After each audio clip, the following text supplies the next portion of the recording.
So can you start? Okay, excellent.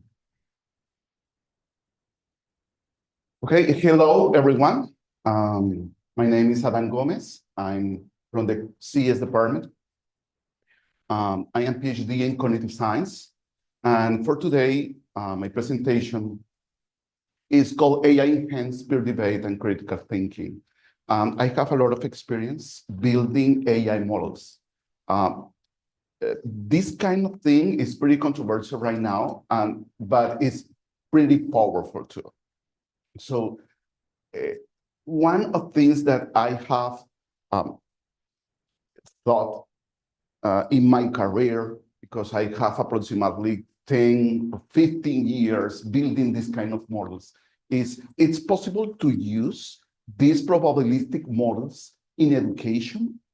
It's possible that these kind of models can help us, to us, teachers, professors, as a tool that can improve the learning of our students, or using like a peer debate and critical thinking tool to our students. So that is the reason that I'm going to share with you my experience using these tools in class, and how these tools can help us to encourage our students to develop that kind of skills, like critical thinking. So what is the objectives of this presentation? First, I'm gonna give you some suggestions, tips, recommendations to use AI models using some evidence-based principles in order to construct some Socratic prompts. I call these Socratic prompts because you can use these kind of tools like a Socratic questionnaire, using that kind of method that Socrates using in that time. Then we're gonna use, or we're gonna see how to use these AI models like structured debates in class. But I'm gonna present you some safeguards in order to avoid over-reliance, because some people, when use AI, suffer this kind of behavior about over-reliance. What is over-reliance? Over-reliance is when you believe everything that AI tell you about something. So I'm gonna give you some tips in order to implement strategies against over-reliance on AI. And I'm gonna provide you some templates, specifically prompts, in order that you can use those prompts, personalize them, and use them in your classroom. Okay, so let's start. There is a dilemma in education. So there are some concerns. For example, students using AI, they can avoid thinking, or there is a risk that our students develop academic dishonesty, or the skills of our students can atrophy over time, or it's possible that our students can develop loss of authentic learning. But there are some opportunities too in the other side. First, you can create a personalized learning experience using this kind of models. You can create a specifically learning environment, where the students can give some feedback on demand, or enhance the student engagement into the classroom, or you can create a scalable support for all learners into the classroom. So what is the principal, the main question in this presentation? First, how do we leverage AI's power while developing student skills? So let's see. According to Kestin and other authors in the last year,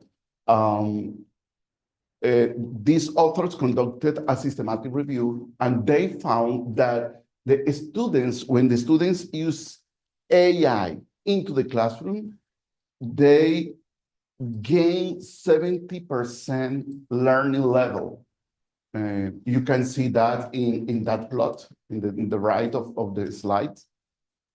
And they gain, the students learn more in less time with A support, and they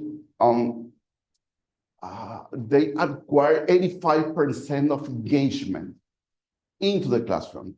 So AI tutoring with proper pedagogical design. So that is the thing. The problem is not AI, it's what kind of strategies, what kind of pedagogical strategies I'm going to use in this kind of environment when the professor use and students use AI. So,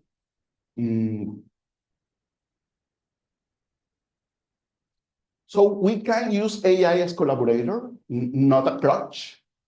So because we can, as a professors, we can focus on thinking and reasoning in that kind of process, not in the product, not just the answer that the students give me.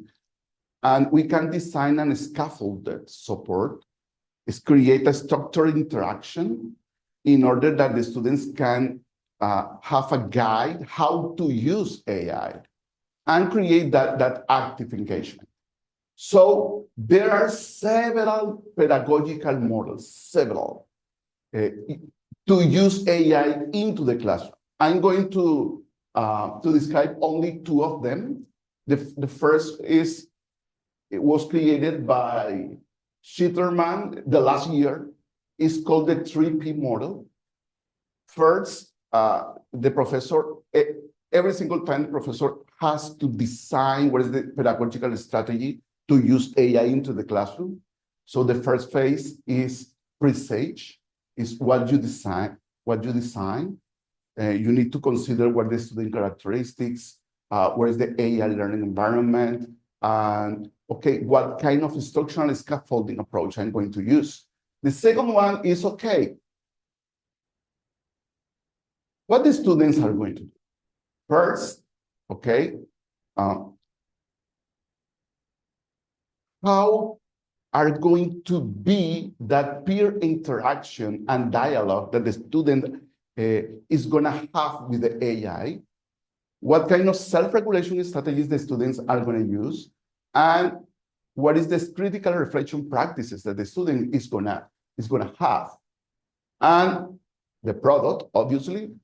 So what cognitive gains the students are gonna have, what kind of behavioral skills, and what effective outcomes and attitudes the students have to have when they use these kind of tools into the classroom. This is the specific phases of this 3P model. So I'm not going to focus in this because I'm gonna give you the links for every single author that I'm gonna use in this presentation in order that you can learn more about this later.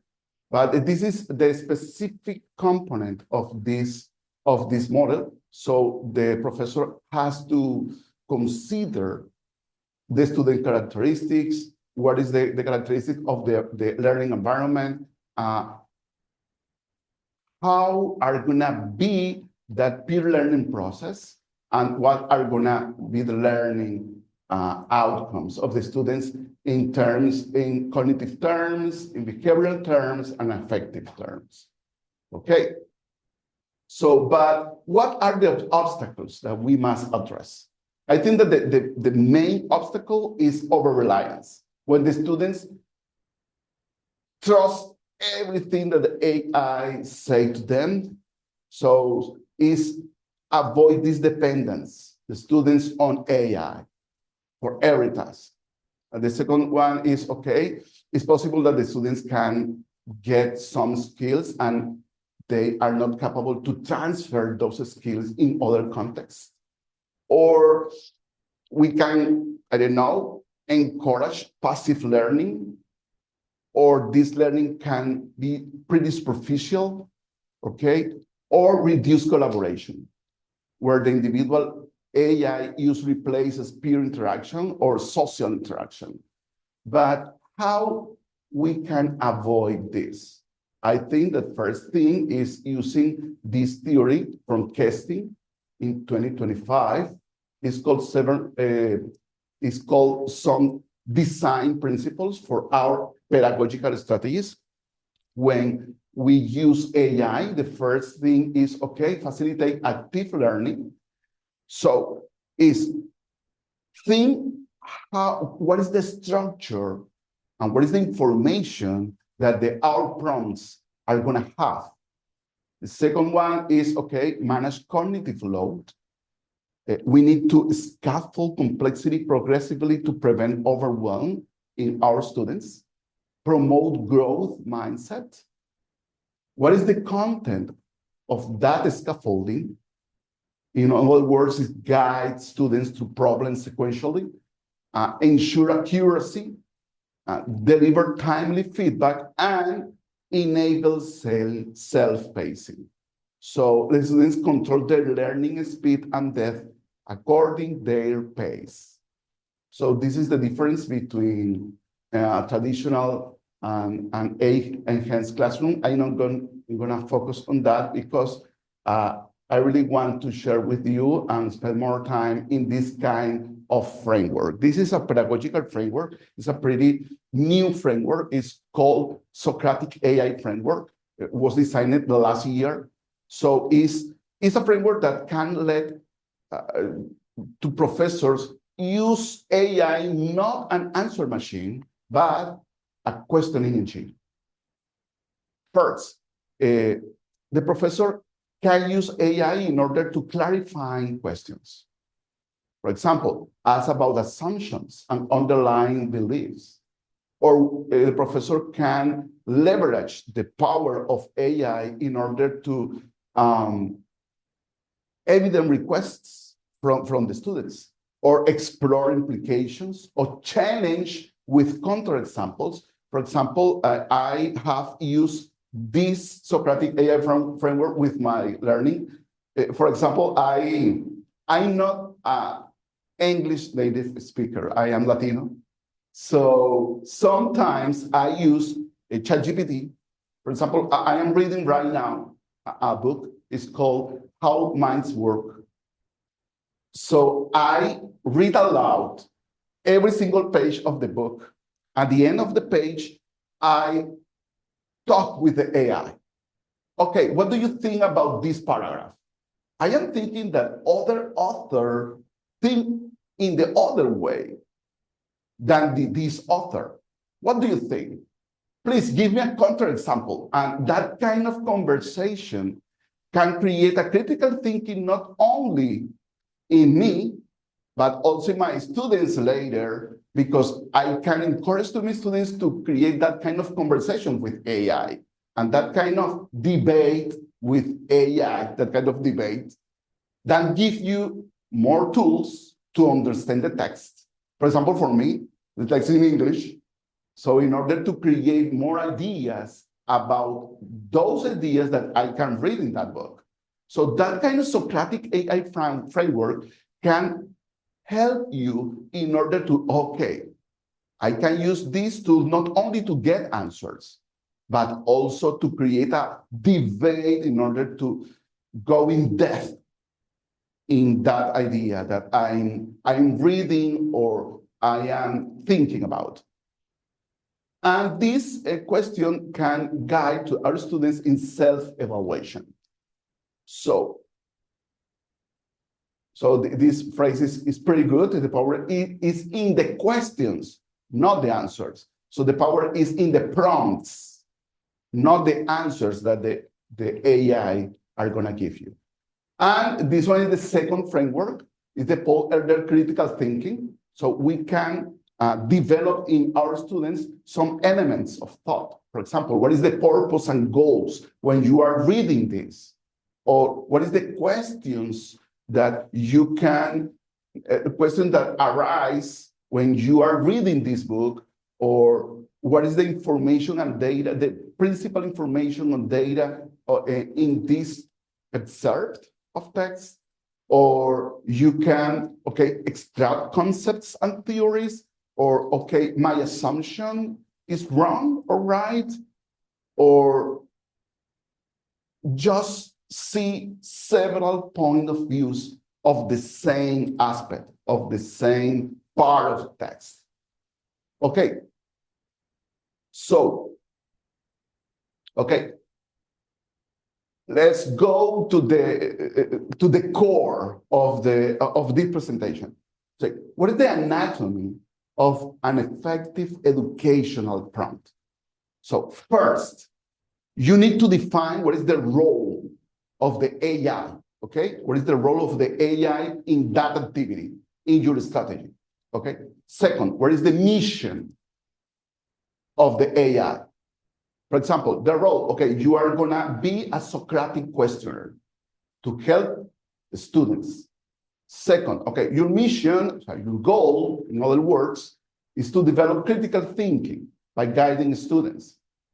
But you need to put rules and constraints, because you know how AI is. Sometimes AI take a path, and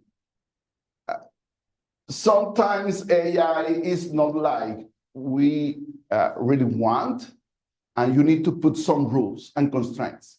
For example, you will ask one question at a time, wait for responses, build on previous responses, or never provide direct answers. Instead, ask questions that lead the students to reason through.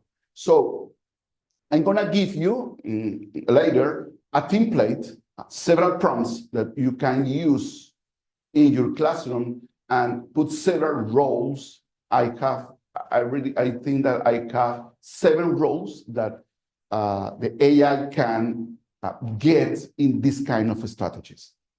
So the thing is, okay, we need to change our mind and get new evaluation criteria. When you are going to use AI into the classroom, our assessments or our evaluation processes have to be different. For example, what is the quality of question asked to AI in order to evaluate what is the student thinking process, or what is the evolution of the argument across iterations, or get a critical evaluation of AI responses. What is the critical evaluation that the students develop to the AI responses? There is a transfer process of skills without AI support. So let's go to this thing. Okay, so you can for the people that is online, please with your cell phone scan this QR code, and you are gonna see a template, and I'm gonna give you some 5 minutes in order that you can see this. Please scan the QR code if you can do that. Let me see here. I don't know. I think that you are seeing this, yes? Yes? Yes. Okay, cool. So this is the handout that I have organized based on my experience and these authors that I have talked about. I have used these prompts in my classroom in the fall semester, then the last semester, in a capstone project class first. And I have used these prompts with doctoral students in my country, in Colombia, in online classes, and in order to create the theoretical framework or the state of art of their thesis, the doctoral thesis. And the results are pretty awesome. So I'm gonna explain you some some prompts of this. The first is, okay, I'm gonna give you some strategies you can use AI tools. For example, ChatGPT or Claude or Gemini. And what kind of roles the AI tool are gonna get? For example, the first one is the Socratic questionnaire. So what is the mission of this role is, okay, the AI is gonna be only a questioner. The second one is the opposite divider. So every single thing or idea or argument that the students are gonna create, the AI is gonna create a counter argument. And the third one is the ethical dilemma generator. So this is for specifically to create dilemmas that the students needs to solve, or the peer review facilitator, for example, the students needs to have a peer reviewer for their say, okay, so with this prompt, you can become your AI tool and a peer reviewer facilitator. And the prompt fit is, okay, you can evaluate what is my assumption, the student's assumption,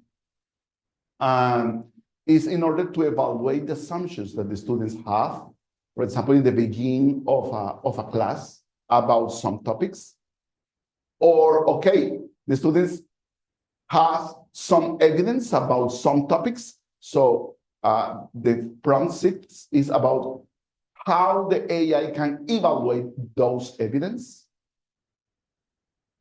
Or the comparative analyzer. So if the students is capable to have several perspectives about one topic, so this prompt is gonna help them in order to compare, in order to create comparisons among several theories. Okay, so if you can do this, please pick one of these prompts, of these 7 prompts, and personalize it according to your field, according a topic, according your ideas. For example, the first one, you are the Socratic questioner. So my philosophical thinking partner who guides discovery through strategic questions rather than providing direct answers. Your core mission. So this is the role. You can see here the role. Okay. So what is the mission or the goal of the AI? Help me discover insights by asking the right question in the right sequence. Okay. Never tell me what to think. Help me think more clearly. Okay. So this is the rules. Sorry, the constraints. This is the constraints. So your questioning approach, begin by asking what I already know and assume about the topic. Ask about the evidence or reasoning behind my beliefs. Present scenarios that challenge my assumptions. Question the implications and consequences of my position. Help me identify gaps or contradictions in my thinking. Only after, through exploration, help me synthesize insights. And this is the rules. Ask one probing question at a time. Wait for my response before proceeding. Build each question on my previous answer. Point out contradictions gently in questions. Never provide the answer. Guide me to discover it. If I'm stuck, ask a different type of question. Do not give hints. Begin by asking me what I want to explore more deeply. For example, if you can do this, please select this text, this prompt, copy copy it and go to Gemini. One moment. I'm gonna create here a tab. I think so that Gemini. Okay. Here in Gemini.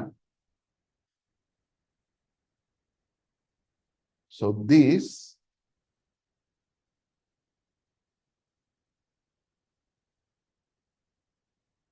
So please use this prompt in order to Socratic questionnaire. So here.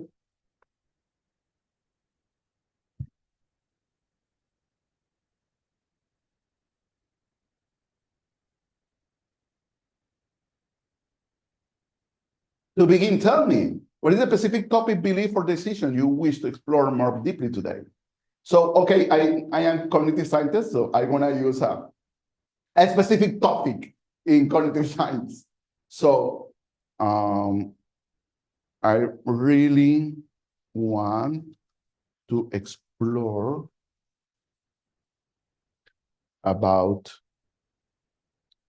system 1 and system 2 framework to explain framework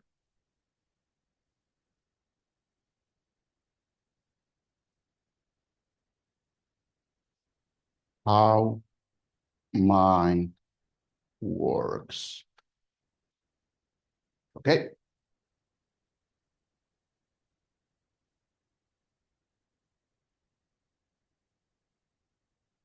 So consider that I put some rules in for the chatbot. So the chatbot is gonna give me answers. So for the Socratic questionnaire, okay, I'm gonna get only questions, okay? In your own words, how do you fundamentally distinguish between system 1 and system 2? Okay, cool. So system 1 is a mind aspect that can represent reflexes and automatic responses. And system 2 is that present more reasonable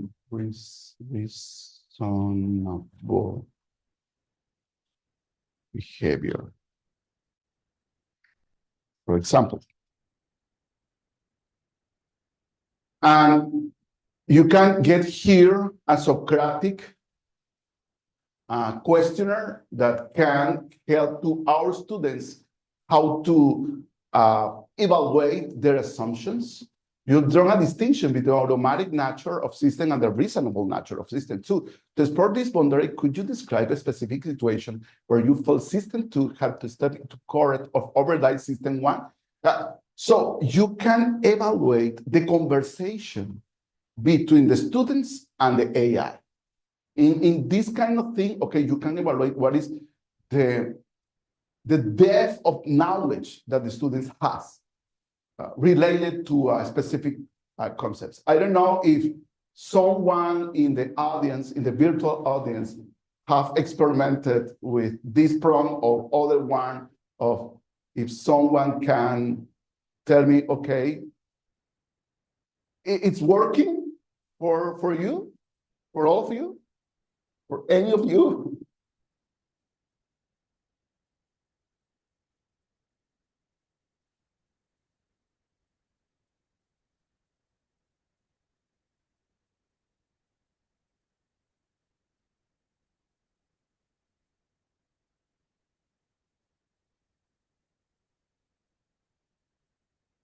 Okay, no one.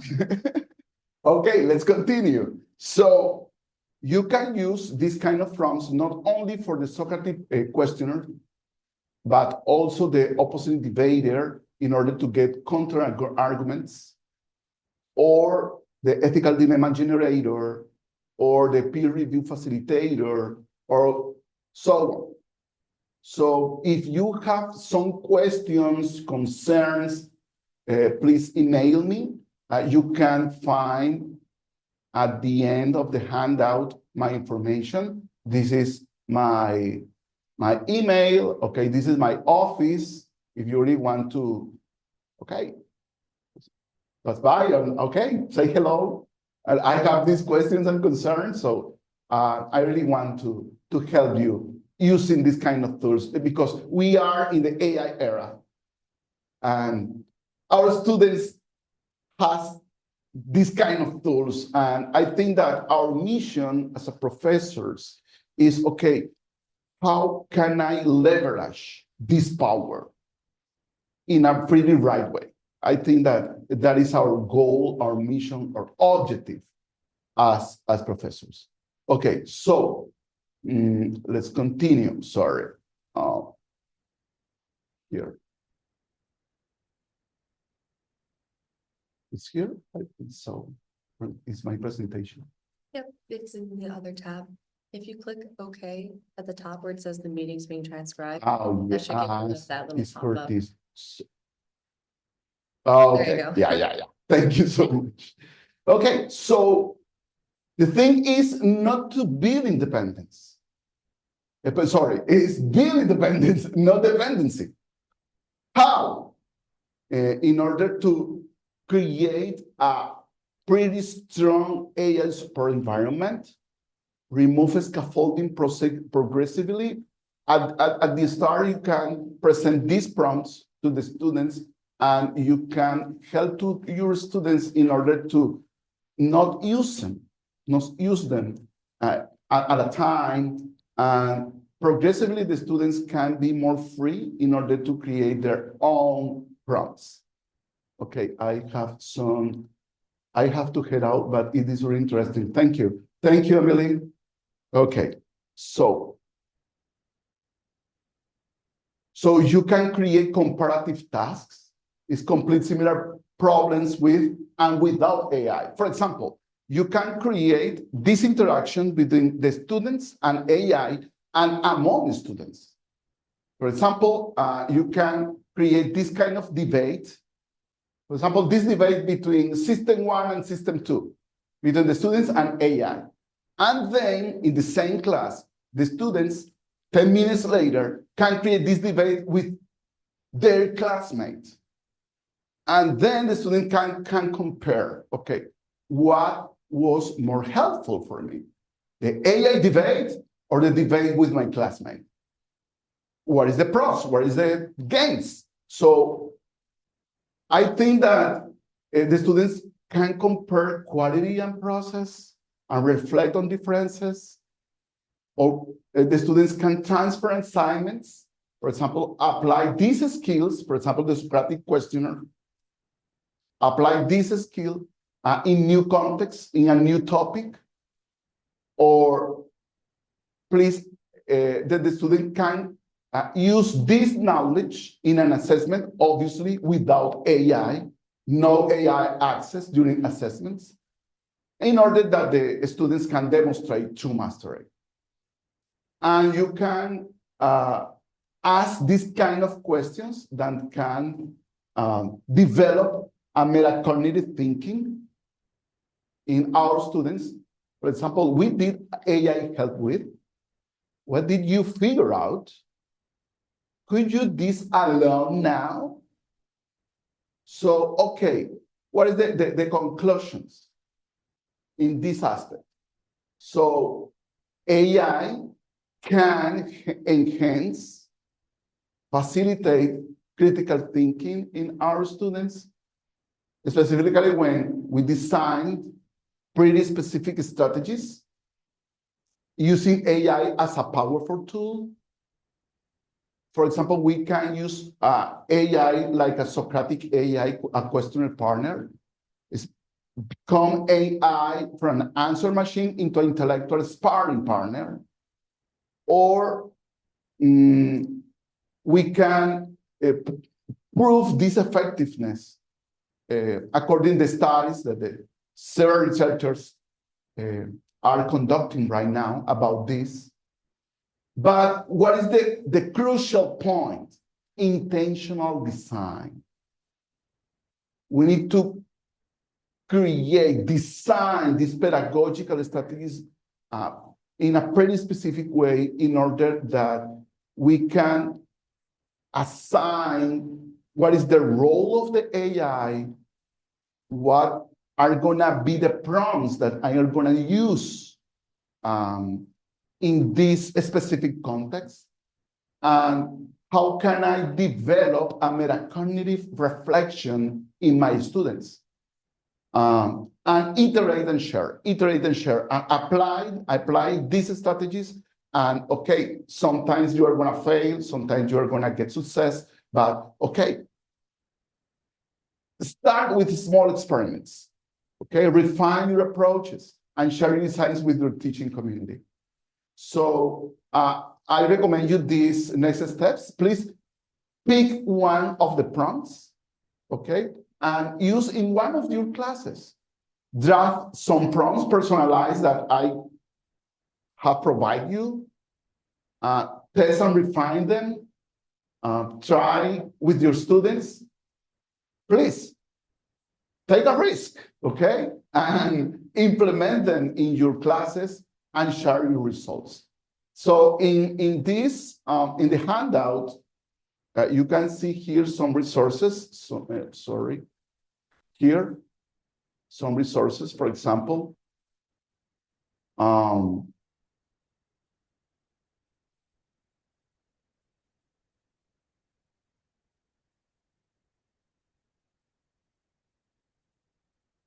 Here, this is the articles that I use in this presentation. You also have my slides. In my slides, there are references with links.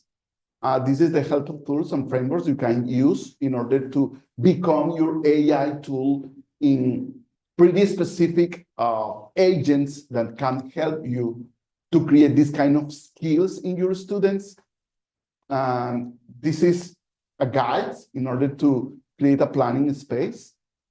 And this is a sample or an example that you can use like a rubric. This is a rubric example for this kind of activities. For example, in order to evaluate the criteria quality of AI interaction, for example, what is the depth of questions? What is the responsiveness to AI challenges? What is the evolution of thinking across conversation? What is the critical evaluation of AI responses?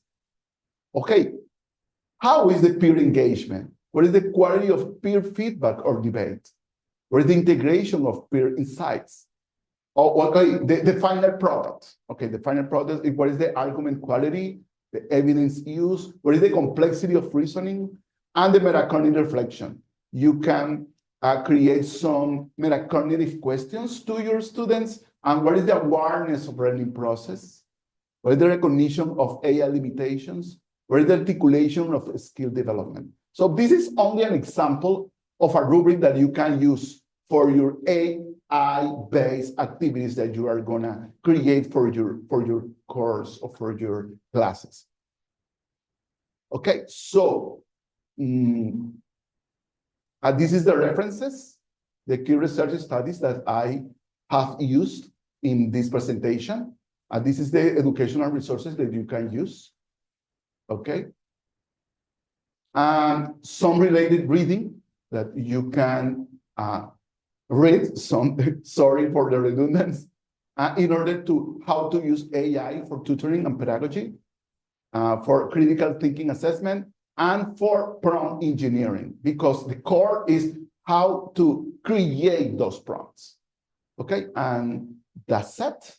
I think that this is the end. So if you have some questions or comments, are pretty welcome. So I'm all ears and all eyes.